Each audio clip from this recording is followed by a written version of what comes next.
Good morning, everyone, and thank you for joining us today.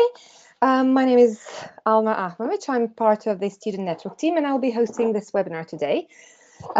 Today's webinar is going to last between 45 minutes and an hour, and at the end we will have questions and answer session. So if you have any questions as we go along, please feel free to type them in the questions box, and I will run them through at the end of the webinar because you're all muted, as you might know. So our presenter today is Helen Monk. Helen graduated from... Hello, Helen. Hi. So just wanted to give students a little bit of your, to tell them about your background a little bit. So Helen graduated from Iron and the University of Greenwich in 2011, and she has been a practicing nutritional therapist since 2014. In her previous career, she was a project manager. She coached and mentored teams and also managed teams delivering support services, including advice and counseling. So Helen Monk has been the BANT Supervision Manager since 2016, and she has been growing the scheme to bring professional supervision to all BANT members. And I'm certainly very excited about this part of the BANT membership. So as you might know, today's webinar is entitled Introduction to Professional Supervision, Your Tool for Professional Development. So professional supervision is common in other health and social care professions among practitioners at all levels of experience. But what exactly is it, and how does it work, and what options are there for you to experience it? So in today's webinar, Helen will talk about the professional supervision scheme and how it can support you as you transition from student to practitioner and beyond into hopefully profitable practice. So she will give us some useful tips about skills you can use right now in your studies and professional life. So I'm very excited to learn more about it. And without further ado, it is my pleasure to introduce to you our presenter. Helen, please welcome. Thank you very much for the introduction, Alma, and I'm really happy to be here today to talk about professional supervision.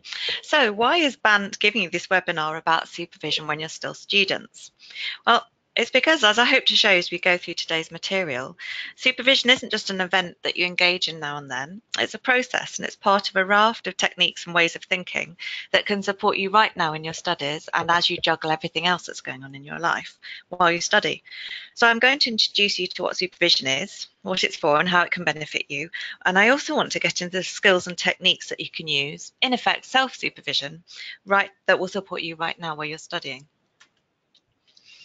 Looking at our session overview, I'm going to jump straight into the personal, professional and clinical benefits to you individually that you can gain from professional supervision and from all the skills learned in group.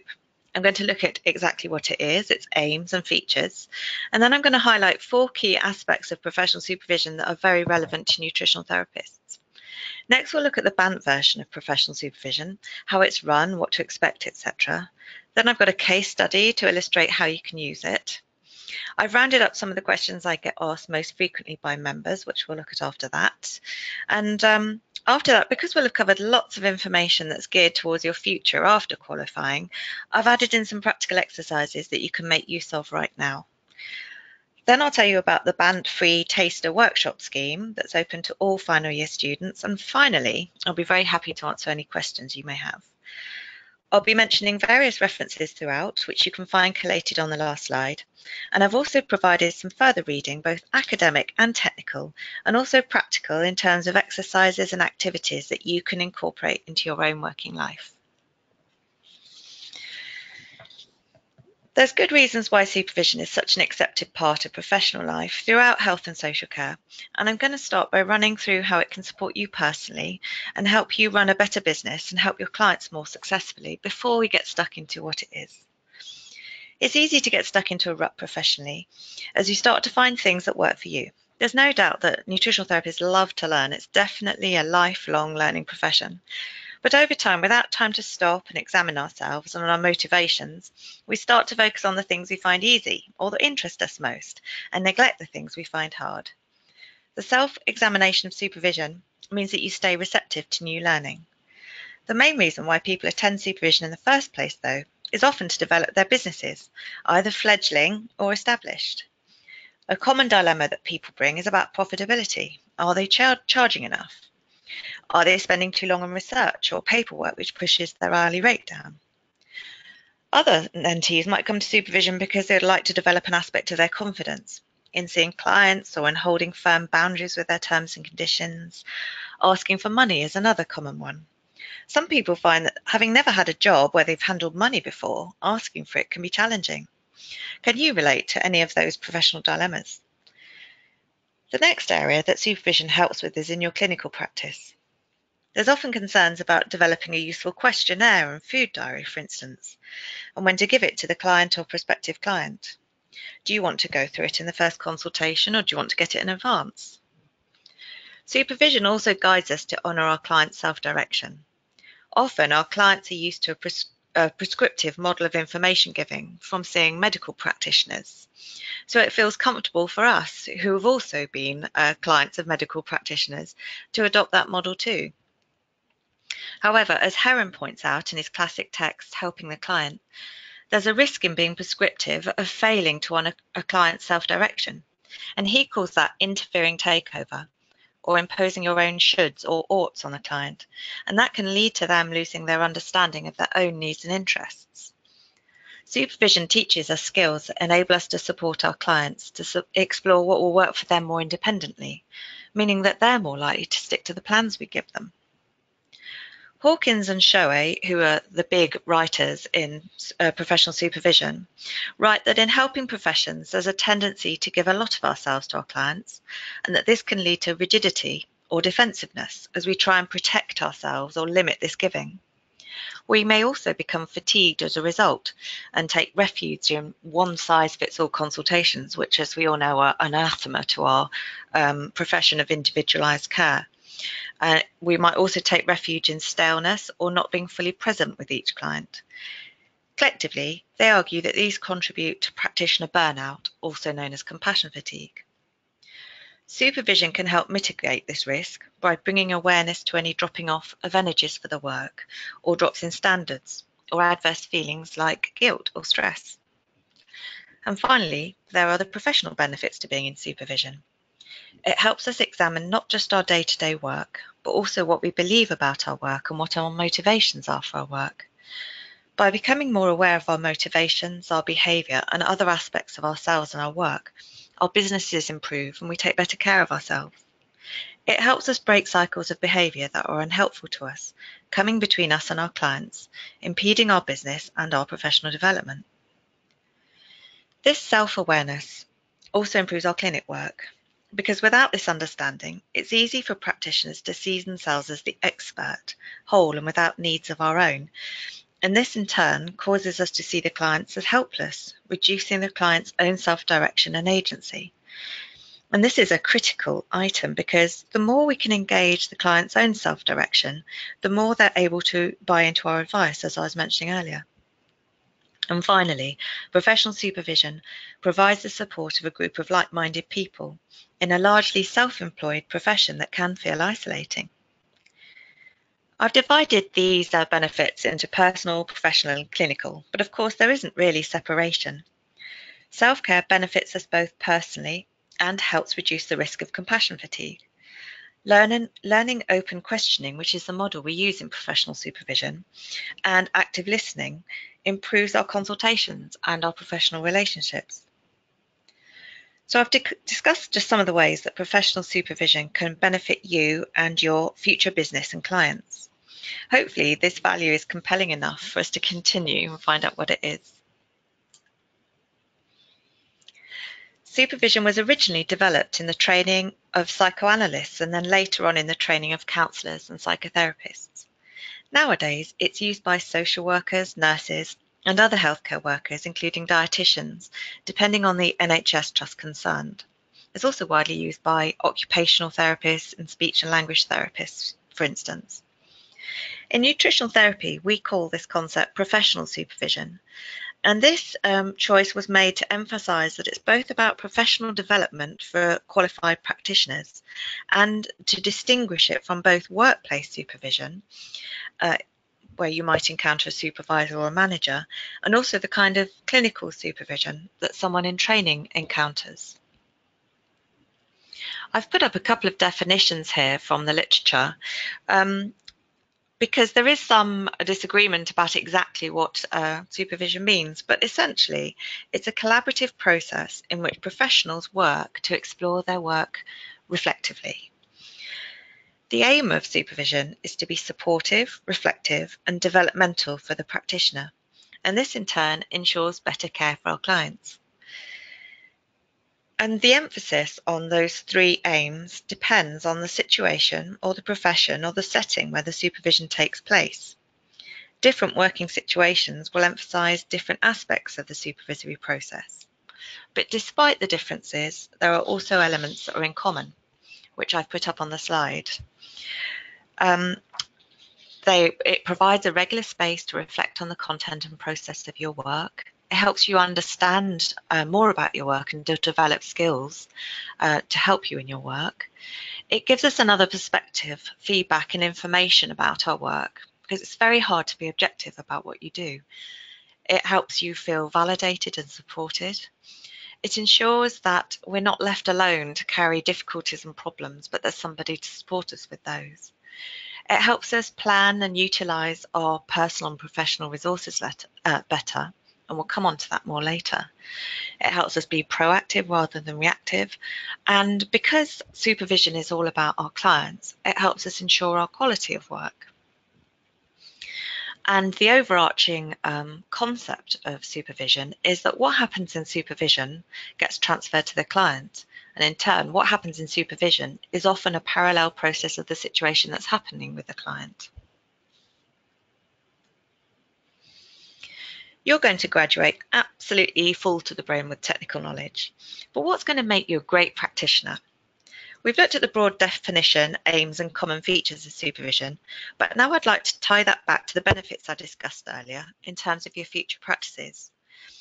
These are the 4 key areas that I've picked out as that being in professional supervision particularly enhances. They're practice-based learning as a tool of reflective practice, contributing to your soft skills development and enabling you to become a more rounded practitioner.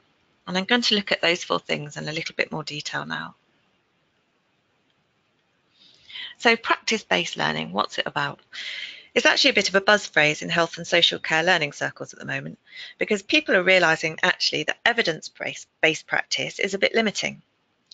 With its emphasis on random controlled trials at the top of the hierarchy of evidence, it is a responsible and professional way for practitioners to work, but its value is actually severely limited in patient care.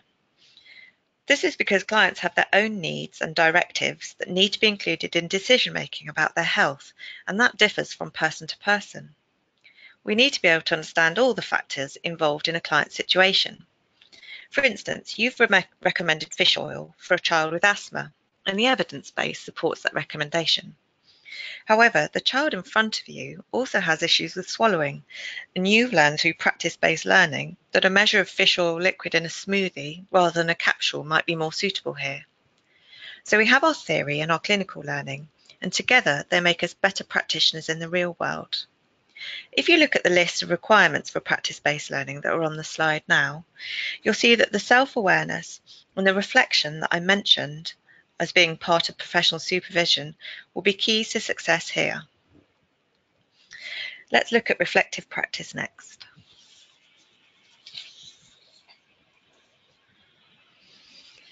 Reflective practice is a core competency for nutrition practitioners, as it underpins our learning, our business decision-making, and our safe and effective client interactions. Professional supervision is a valuable way for nutrition practitioners to build reflective practice into our work. It's so much more than thinking about what went well and what didn't go well. It takes conscious effort, such as by using a reflective diary and a framework like Gibbs, to consider events in a structured way and to develop insights into them. This helps us reframe our thinking and change what we'll do next time. We might also decide to change ourselves. Some of you will have done a reflective practice module at your training provider already. Being a reflective practitioner is enshrined in our national occupational standards, and professional supervision starts with becoming a reflective practitioner and builds on the self-supervision techniques that practitioners employ before they ever get to a group supervision session. You may be in training clinic and reflecting on how cases have gone, or reflecting on any other activity. If it didn't go well, you could think, what's wrong with the client? What's wrong with me?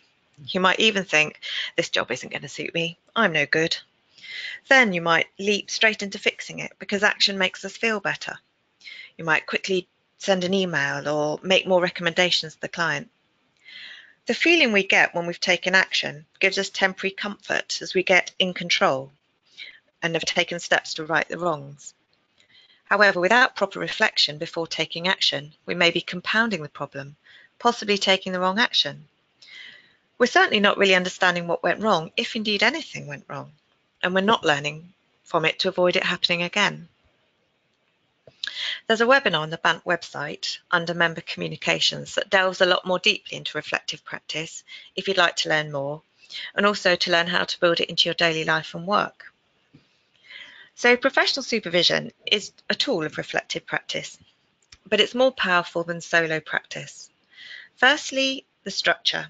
Through the open questioning model used in the sessions, the participant is challenged to reflect more deeply and in areas their blind spots don't allow them to see. And as an aside, learning to use the open questioning model will really improve your consultations too. The second factor that makes it more powerful than solo practice is the supervisor, who's had specific training to support participants in using the model and also in the use of creative techniques to enable the group to deepen their reflection. And the third factor that makes supervision more powerful than solo practice is the group, because everyone benefits from the collective experience and support of each other.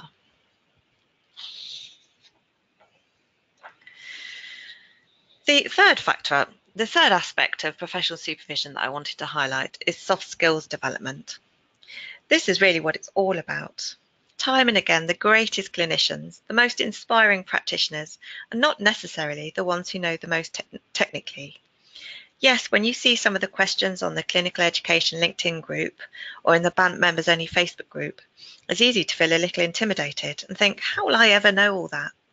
But having been in practice for 4 years now, qualified for 7, I can tell you that the most amazing moments that make it all worthwhile in the clinic didn't arise because I wowed the client with my knowledge.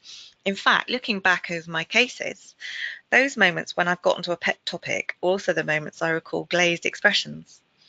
In fact, the moments where a client has said, wow, that all makes sense, or when I feel we've had a light bulb moment, were invariably when I managed to connect with them as a person and managed to touch on their needs in a direct way. So soft skills help us attract more clients and improve our outcomes in clinic. They describe our emotional intelligence rather than our technical skill set.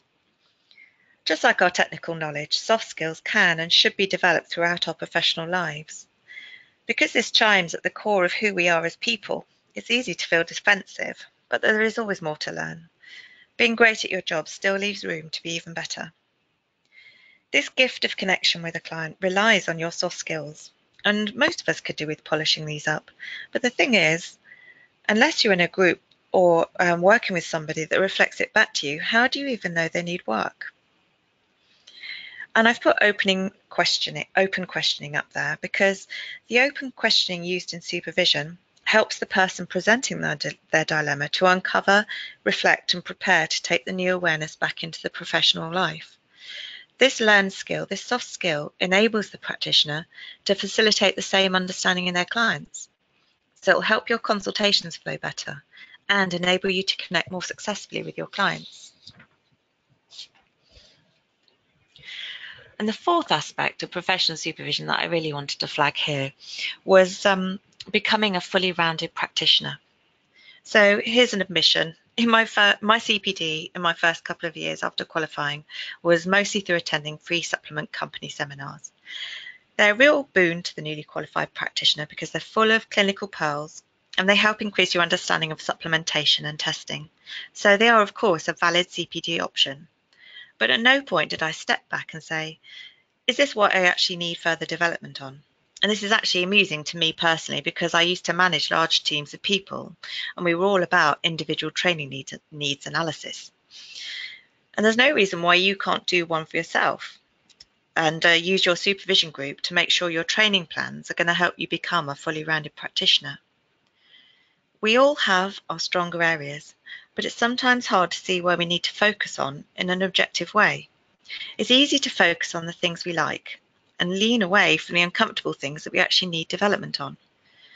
So you've done your business plan and you've allocated money for your CPD budget, I hope, and you can plan 1 to 3 years ahead to make sure your development is rounded and structured and that you progress as a practitioner and a clinician. And finally, I've thrown self-care and self-awareness up there again as well, and I make no apology for repeating because they just tie everything together. Self-care in professional development terms isn't about treating yourself to a spa day or eating a treat, although naturally they have their part to play too. In professional terms, self-care needs structure and daily practice to become second nature and to encourage you to get beneath the surface, because self-care is also about self-awareness. These two things support MPs to be fully present and engaged with our clients.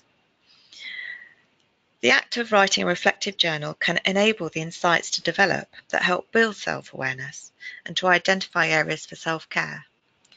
And many people find the act of setting aside the time for professional supervision sessions and spending those 2 hours with a group of people who really get their world is a powerful act of self-care. So, let's look at what's involved in the BANT professional supervision scheme. We have up to 8 people in a group, 5 for online, just to take into account the technological limitations. The supervisor hires a venue and sets an entire year of group for dates so that people can get them in their diaries. The group meets 6 to 9 times a year, spread over the spring, summer and autumn terms. We generally take the summer off because of holidays and childcare and all sorts of other factors that just make it easier to start again in the autumn. The format is that each session lasts for 2 hours, and the group decides on an order for discussing their dilemmas and takes it in turns to present. Once the presenter has described their dilemma, the rest of the group, supported by the supervisor, asks open questions to help the presenter explore the issue. When a new group forms or someone new joins, time is taken to get used to the open questioning structure. Very few are used to it in normal life, so it does take practice. By using the open question model, everyone learns simply to be curious about the presenter's situation, so it doesn't feel like a cross-examination or an interview. Once the supervisor feels that progress has been made, and keeping an eye on time, they'll check in with the presenter to see if they feel they've made enough progress with their dilemma. The presenter at this point may also ask the other members for any advice or clinical pearls they would like to add, but this isn't always applicable or necessary. It really depends on the nature of the dilemma presented. The commitment is that sessions cost £30 each and you can log 2 hours of active CPD per session. And at £15 an hour, this compares very well to similar support elsewhere, such as private mentoring, with the added benefit of that group work aspect. Once formed, the groups are closed and commitment is ongoing to enable a supportive environment to develop. The group gets to know one another and each other's businesses really well over time, so the help they can give becomes more and more on target and supportive. Members so far are finding the sessions really useful and enjoyable, and we hope you will too. So what's covered and what isn't covered in a session? I'm going to present a case study now to help illustrate that, because in some ways the answer to that question is anything, which doesn't really help us. I'm going to use Moon's levels of learning to frame the case study and show how the supervision process facilitates the learning. So our case study is Anne, and her question is, should she see an ex-client again? She explains that she's on sabbatical at the moment, but she's about to return to practice in a couple of months. A previous client has contacted her and asked to see her as soon as possible. The client says they're really desperate. Anne's dilemma is whether to go ahead and see the client who she wants to help or turn them down because she doesn't feel ready to return to practice yet. So using the Moon's levels of learning, you can see that we're at stage 1 and edging into stage 2. Anne has noticed and attempted to make sense of her dilemma. Now Anne's colleagues are going to help her understand it better and make meaning by asking questions and connecting ideas. Each of us listening to that dilemma will have an instinctive response based on our own circumstances. You might be sitting here thinking, wait till you're ready, or see the client. However, Anne's peers helping her with the dilemma don't voice these. Instead, they engage their curiosity to find out more using open questions. Somebody asks, what does being ready mean to you? Anne explains that she'll feel ready when her new website is up and running. As her group continues to help her explore the dilemma, Anne realizes that she wants a website to be up and running so that she can refer the client to her new terms and conditions. Previously, this client had been very unbounded, phoning and texting all the time, and Anne didn't want to return to that. That kind of stress was part of why she took the sabbatical. As a result of exploring her dilemma with her group, she decides that she's going to phone the client and explain that since her sabbatical, she's changed her way of working and explain to the client how they could work together now. She's going to offer to send the client her new terms and conditions so that the client can decide whether this new way of working is going to work for the client as well. So there are two ways of learning in exploring this dilemma. The group as a whole has developed their skills in both deepening reflection and in open questioning. These skills enable you to travel from describing an incident without questioning what happened to starting to question the situation and yourself and seeing how you responded emotionally, becoming aware of the other person in the interaction and what may have been going on for them, how they may have viewed the situation, and finally to reflecting on your own process of reflection. Through deepening this process, you manage to deepen your understanding of both yourself and other people. So you can also see that this step-by-step process could be applied to any dilemma that was affecting your work, from complex cases that you needed guidance with to practical considerations like setting your pricing. Next, I've collated some of the questions that I get asked most frequently about supervision when I meet members at local network groups or other BANT events, or just via email. So my first question that I get asked is professional supervision the same as mentoring? So mentoring is particularly helpful when you've got a specific goal. For instance, I signed up a specific client with cancer for the first time. Working with a mentor who's experienced with working with cancer can ensure that you get things right first time with this new client. Or you may have identified a gap in your training needs analysis, for instance, marketing. Working with a mentor on that targeted area can be useful. On the other hand, professional supervision emphasises all the things I've been talking about here which aren't necessarily found in mentoring.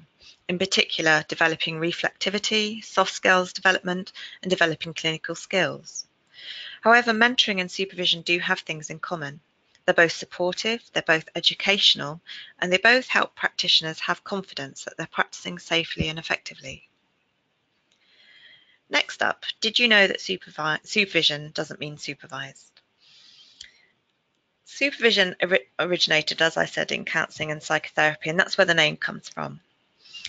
And as I mentioned earlier, we call it professional supervision to emphasise that it's not about the sort of supervision that you find in the workplace. Nobody's monitoring, assessing, or judging the participants.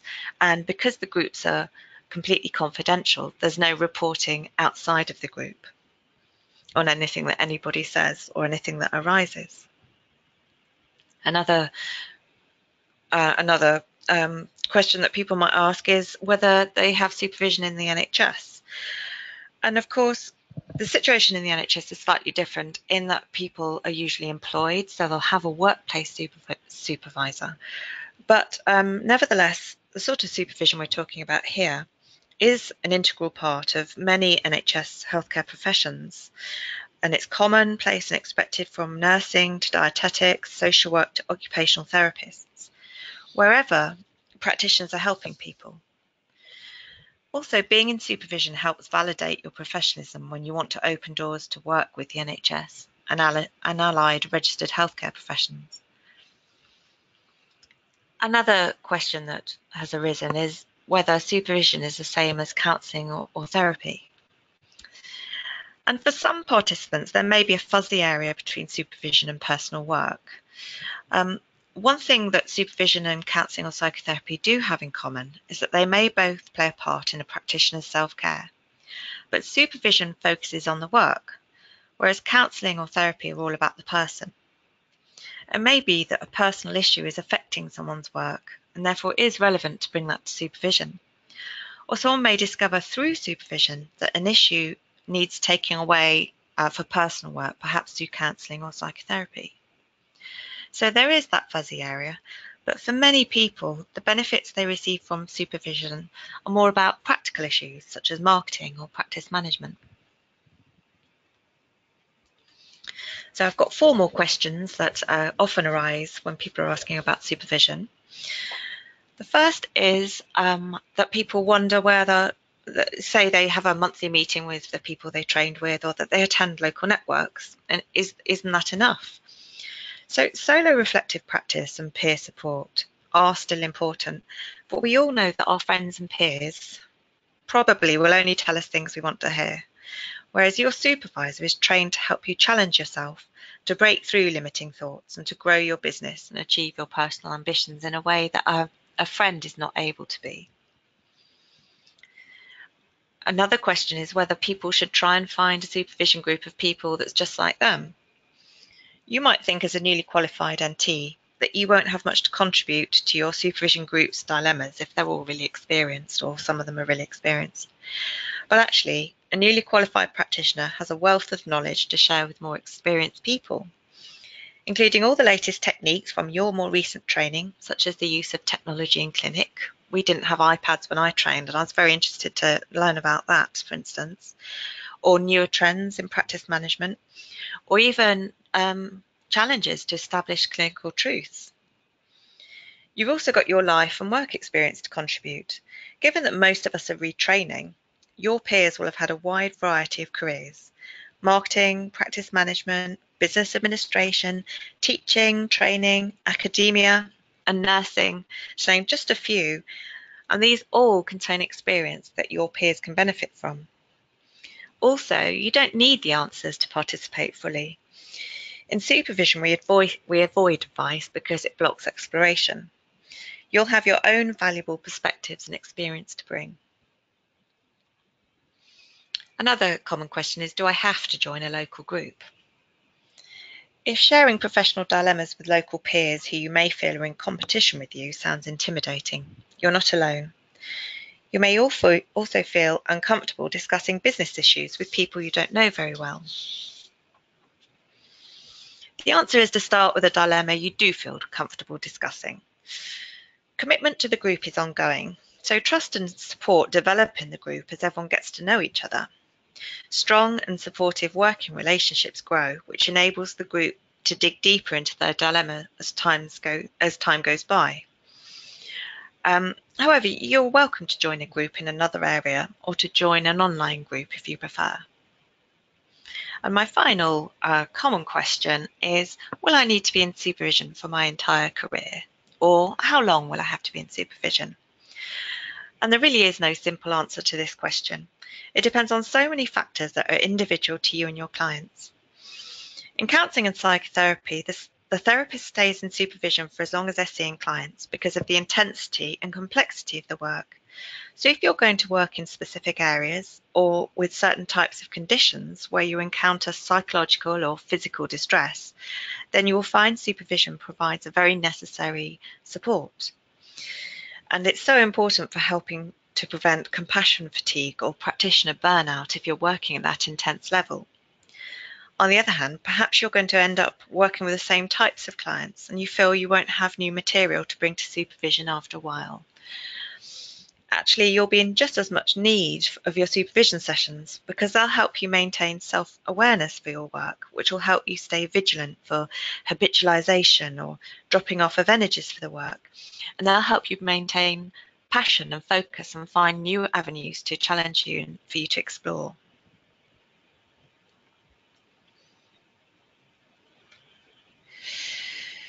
Now, long hours and large workloads and exposure to the physical and psychological distress of others can contribute, as I described, to practitioner stress and burnout and diminished well-being.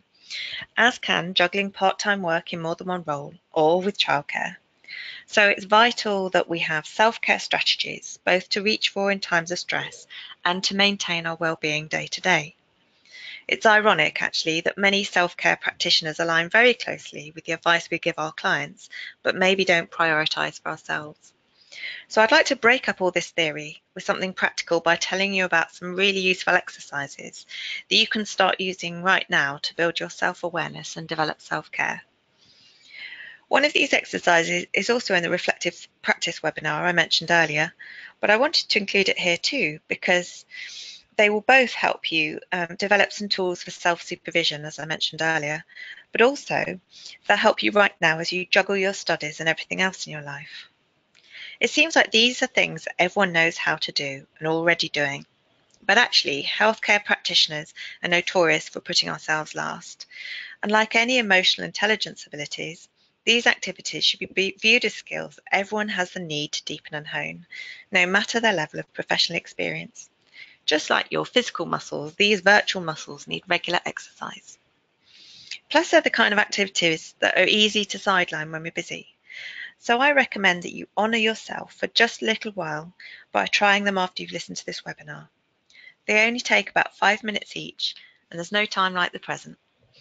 You'll need to have a pen and paper handy and to be sitting somewhere comfortable and quiet. The first one's going to get us started on identifying our self-care needs. Then we'll look at reviewing whether we have the professional resources we need in place to sustain us. I've been describing the link between self-care and self-awareness and how important they are to self-supervision. So I'm going to talk you through this easy but illuminating exercise from Relating to Clients by Sue Fox, and the details of that book are on the reading list. It's also a lovely exercise to do with a new client. Before we get started, you might think that these are things that an enthusiastic person in the world of nutritional therapy will be all over. But as I said in the last slide, there's actually a long tradition of helpers putting their needs last. So please honour yourself by listening to this exercise with an open mind. You'll need to take a sheet of paper and divide it into 3 columns, headed What I Do Now, If I Really Loved Myself I Would, and One Thing I'll Do in the Next Week. Then write down your answers in each of the following areas. First, exercise. What sort of exercise do you do and how often? Do you do a range of exercise, including cardiovascular, strength and suppleness? Diet. You might be rolling your eyes here thinking, my diet's great, I'm studying nutritional therapy. But don't our clients always say that their diet is pretty good? And remember, the helper doesn't always help themselves. So go ahead and ask yourself, do you really eat a great diet? Do you eat regularly? Do you enjoy what you eat? And the third one is water. Do you drink as much as you would advise someone else? Do you ever feel thirsty? Fourth is air. Do you spend time in good quality fresh air every day? If you live in a city, do you get out into green space to replenish yourself every day? Fifth is sleep. Do you wake refreshed? Do you get enough sleep for your needs? Do you have trouble getting to sleep or waking up? And finally, relaxation. How do you relax? How often do you play? What sort of downtime do you have and how often? If I was describing this area to someone who wasn't an NT, I might specify all the ways that a person can relax and remind them that watching TV doesn't count. These 3 questions can help you process what you've observed. Was there anything that surprised you? Did anything you observed have meaning for you? Did you like it, and if not, why? And is there anything you want to change after doing this exercise? Of course, there's no right or wrong in this exercise. It's just about shining a light on how well you take care of your basic needs. It will enhance your self-awareness. Now on to reviewing our professional self-care needs. Reviewing your own self-care needs is a simple task that nurtures the practitioner. Just the act of setting this time aside for yourself is an act of self-care that your personal as well as your professional self needs and deserves. It's good to take stock now and then. The good habits we formed when we first discovered healthier living can slip over time as we get busier or more habitual. If a practitioner is very experienced, then they may need support to maintain their passion for their work, their curiosity to learn new things, or to prevent compassion fatigue. During our studies, or when you're more newly qualified, you'll need support and encouragement, including from your more experienced peers. And we all need support when things get tough. In this exercise, we think about resources that support us in our work. The first step is to make a list of the resources that support you in your work and your studies and how they support you, using the headings that you can see on the slide. Our colleagues and peers, websites, social media, journals and books, networking, courses, conference and workshops, and any other you can think of. Now we go through the list again, noting how often you use each resource. For instance, once a month when iCan magazine arrives, or coffee with a peer or a colleague now and again. Then think about what you could do to improve your professional resources. For instance, make a regular date with a peer or colleague, attend your BANT local network meeting regularly, or get involved in relevant Facebook groups or pages like the BANT Facebook group or ones around special areas that you're particularly interested. You may have discovered areas where you could improve your professional resources or use them more frequently or regularly as required. Think of this exercise like a tune-up. You may well be taking good care of your professional self, but this kind of awareness of your needs and resources supports you and facilitates more effective self-supervision and reflection.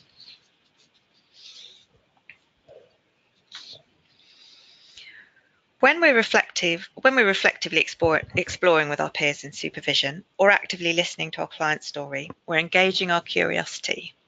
It's a crucial element of the work and essential if we're going to provide truly individualised care. So in this section about self-supervision tools, I want to talk briefly about active listening.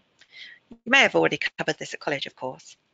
Studies have shown that people only hear 25 to 50% of what's said to them. That means that your clients will only hear about half of what you're telling them, and you are only hearing about half of what they tell you. We're missing a lot of their story if we don't practice active listening, and when we reflect on what took place afterwards, we won't have all the information to reflect completely. So active listening has two parts. On the one hand, it's being conscious of your client's words, being fully present as they speak. It's hearing the whole message, even the parts hidden between the lines or in their body language. The second part of active listening is training your concentration so that you don't lose focus or become bored or mentally prepare your reply while they're speaking. So next, because this is such a key skill, I'm going to give you an active listening exercise for you to carry out in the next few days and then reflect on. Next time you're with a good friend and they're telling you about something that's happened recently, such as an event, see how long you can go without making a sound, not even an aha of encouragement. Don't worry that your friend will think you don't find their story interesting if you don't interject. Your face and body language will spell interest and encouragement. When they stop talking, ask them an open question to find out more. And as they answer, see how long you can go without speaking again. Remember, it's not about you not talking, it's about you truly listening. Carry on the exercise for as long as your friend wants to talk. Afterwards, write about the experience in your reflective journal. How easy was it to find open questions? Did you find yourself thinking about the question you were going to ask while they were speaking? This exercise is a brilliant one for reflective practice, our self-awareness, and our client skills and people skills generally. So we've looked at how active listening helps us reflect better on our own and also in a supervision group, as well as enhancing client skills. In return, a truly reflective practitioner becomes aware of and develops these skills further. I hope you've enjoyed learning about some of the self-supervision and development tools today. And I hope it's apparent how you can benefit from professional supervision and even supervise yourself until you graduate. Now I'm going to tell you about an opportunity for you to try it.